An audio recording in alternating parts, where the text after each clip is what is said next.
Alright, Assalamualaikum everyone. Hari ini kami akan membincang atau mengupas secara terperinci mengenai isu keganasan rumah tangga.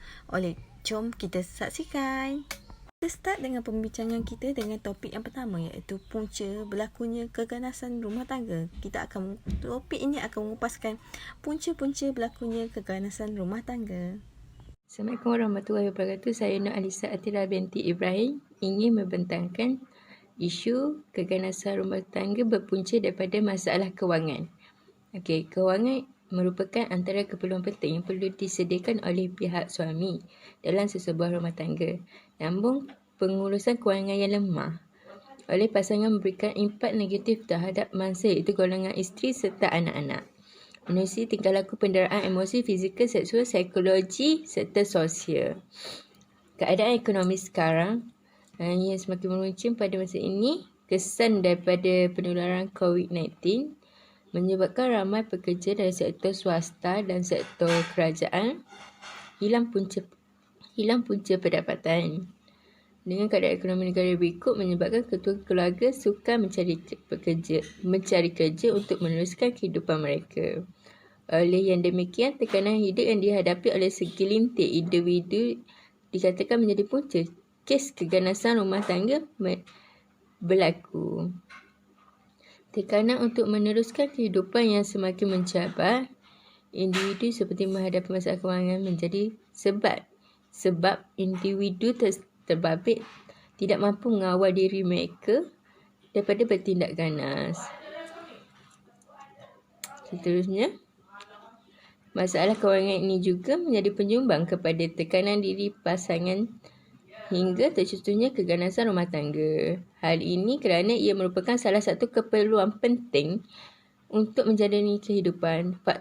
Justru faktor kewangan membentuk aspek tekanan pasangan, kelemahan pengurusan kewangan dan beban tanggungjawab yang besar. Seterusnya, isu kewangan dalam konteks keganasan rumah tangga ni, setiap pasangan hendaklah memahami tanggungjawab masing-masing yang sepatutnya dimainkan bagi memastikan isu kekangan kewangan dalam industri keluarga dapat diatasi. Kesimpulannya, golongan wanita paling ramai menjadi mangsa keganasan rumah tangga di Malaysia. Antara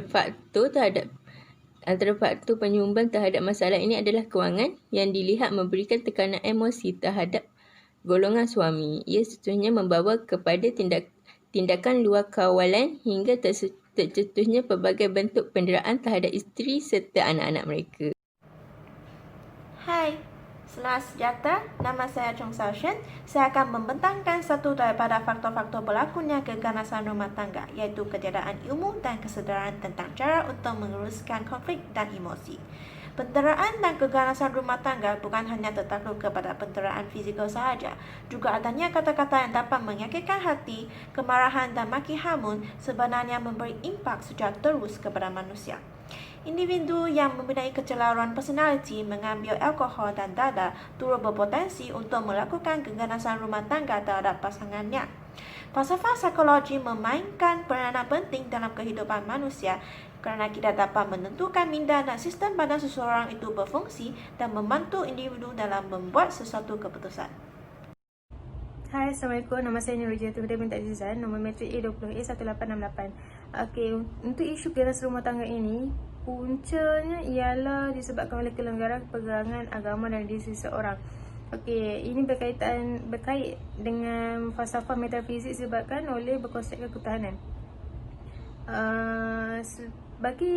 Seperti kita tahu, masing-masing mempunyai agama masing-masing, seperti menganut agama masing-masing seperti Islam, Buddha, Hindu dan Kristian.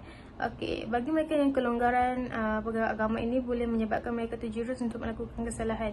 Sebagai contoh, memaksa mangsa untuk melakukan hubungan seksual di mana mangsa berhak untuk tidak melakukannya. Sebagai contoh, dalam Islam, benda yang terlarang ialah hubungan seksual yang terlarang ialah hubungan di luar tabi'i dan ketika isteri berada dalam keadaan haid.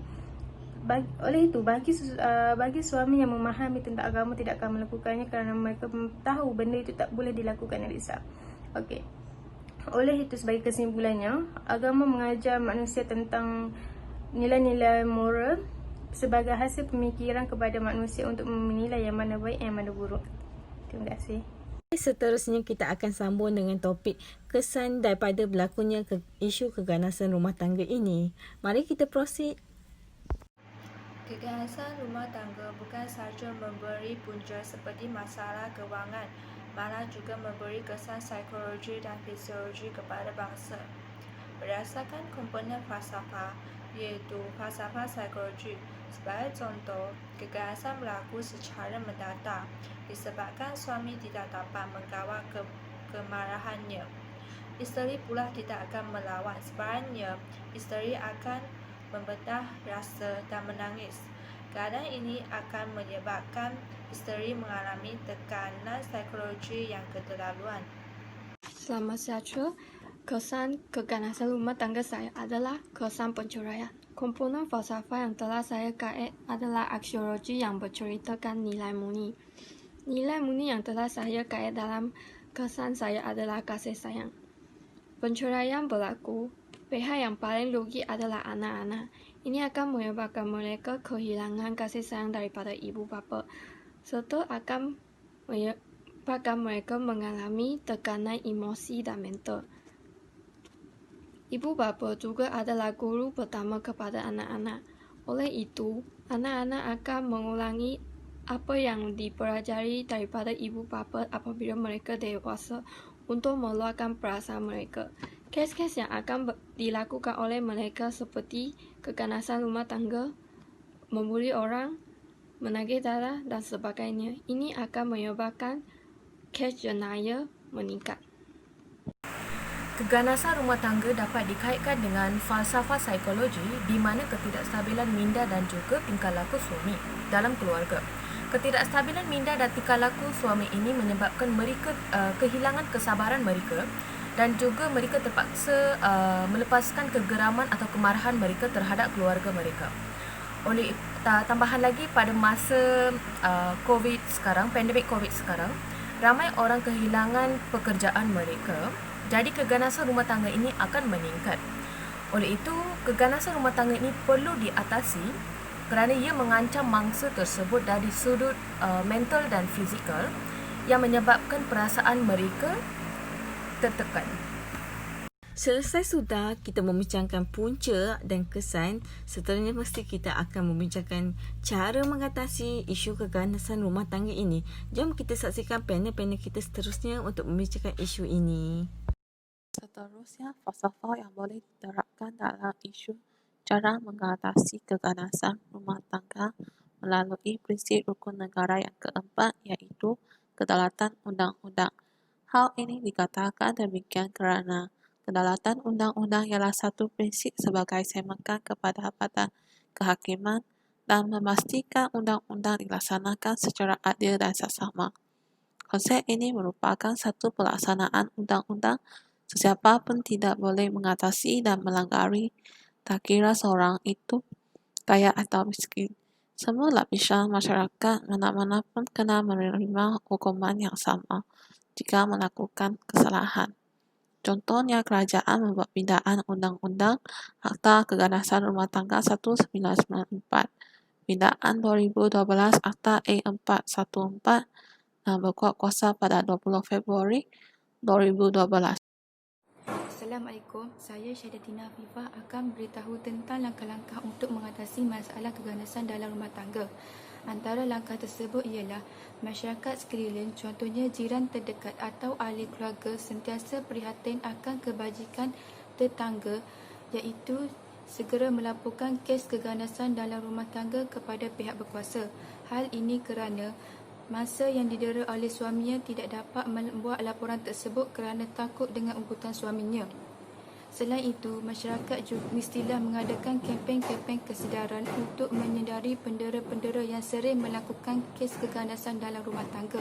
Hasil daripada perkara di atas berkait rapat dengan falsafah rukun negara, iaitu kesopanan dan kesusilaan. Kesopanan dan kesusilaan bersifat personal dan berkaitan dengan perhubungan manusia. Ia boleh menjamin dan mengekalkan hubungan yang baik antara rakyat walaupun ia tidak mempunyai sesuatu kuasa perundangan.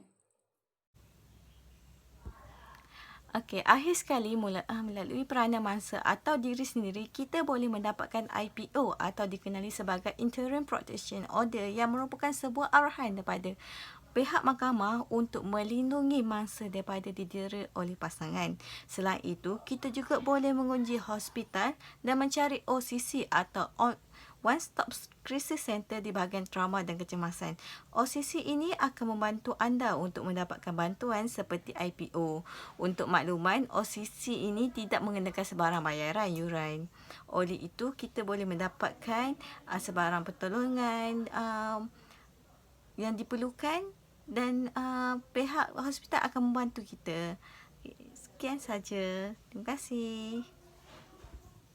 Okey, sekian saja daripada topik daripada kumpulan kami. Kami harapkan info yang ini dapat berguna, dapat memberi manfaat kepada anda semua. Sekian, terima kasih.